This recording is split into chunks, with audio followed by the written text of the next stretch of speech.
So, if the compassion is the function of wisdom, could you say a few words about wisdom? What is it and how can we get some? How can we what? Wisdom. Yeah, and how can we attain wisdom? Mm-hmm. What is it, first of all? Mm-hmm. Mm-hmm. Sure. So, first of all, you already have wisdom. We all do. We have wisdom. We just, because of our conditioning, this wisdom is often covered, and also because of bad habits, and bad habits often caused by our difficult experiences.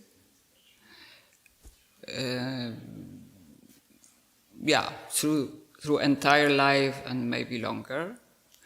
So because of that, this wisdom is covered by our conditioning.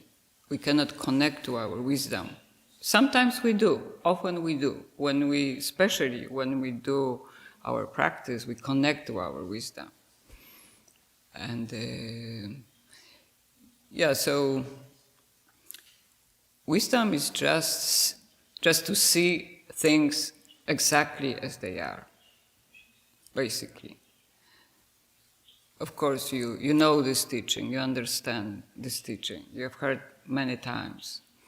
And often it seems like, what's the big deal? I see things as they are. We believe in that. But at the same time, we repeat the 4 great vows in the morning and in the evening, right? Delusions are endless. We vow to cut through them all. So oftentimes it's just our delusion. We think we see what's really happening. And we might be deceived. So,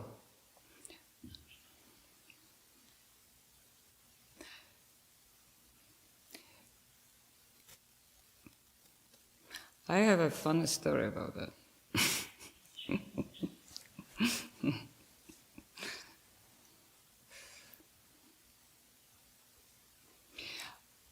But maybe, I like what Kwan said about wisdom, for example.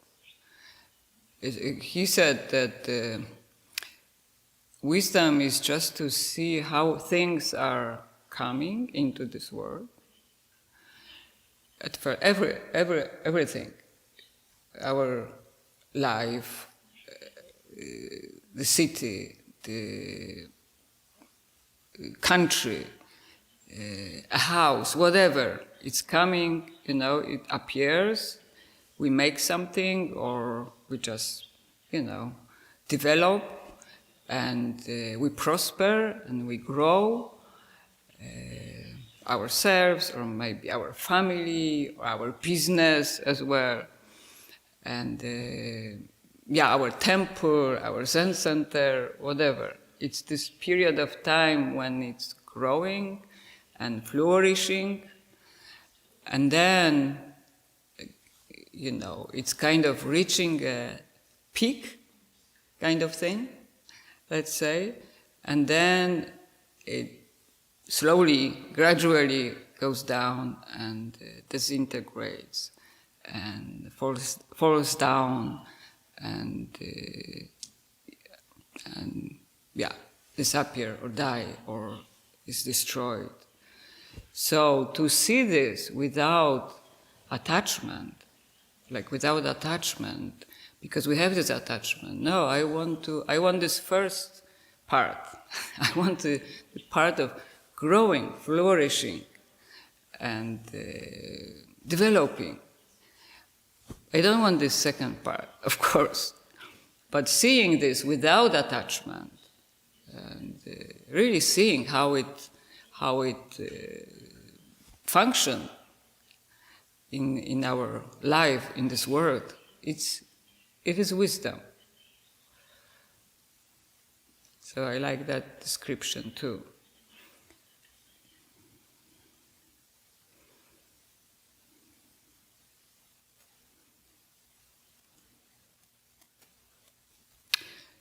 And how can we,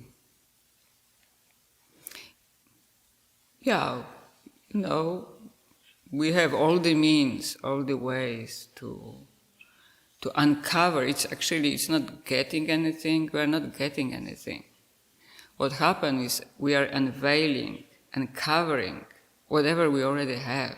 We already have wisdom, we already have a true nature. We just need to uncover it. And with this practice, it's a process, and it's happening. It's really happening. Sometimes it feels like our true nature or our wisdom. It hides, it's covered by many layers of our personal deception. Maybe, anger, resentment, jealousy, all kinds of resentment, all kinds of elements of ego, basically.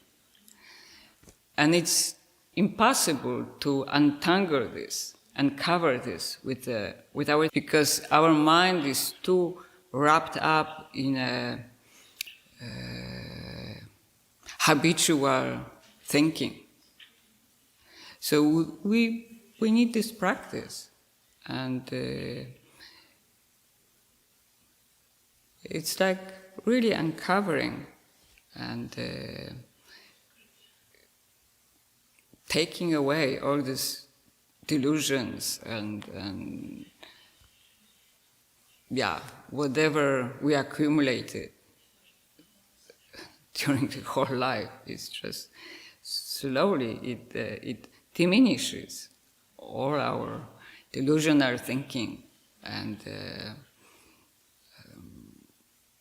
habitual thinking. And sometimes it's just uncovered. Sometimes it's like a sky, right? This wisdom is like a sky. Sometimes it's blue and it's bright, and we know what we are doing, and we're doing the right thing, and the wisdom functions with no hindrance. But sometimes we are more distracted. Maybe we are, some karma appears, often some karma appears, and it's like a cloud, right? It clouds the sky. It clouds the sky of our clear mind. But it's good to remember our original mind is not really affected. The original mind is never affected by clouds, by even storm. It's always there, and it's always bright and clear. It's just the, passing clouds. It's passing clouds. And then if we accept that, delusional thoughts or at some point you don't see clearly, that's like a passing cloud, and this cloud will pass if you practice. Practice is like a wind. It blows away the clouds. And as we know, after some intensive retreat, intensive period of time, we become more bright, and we see clearly, and we hear clearly, and we think clearly, and we function clearly. It's all there.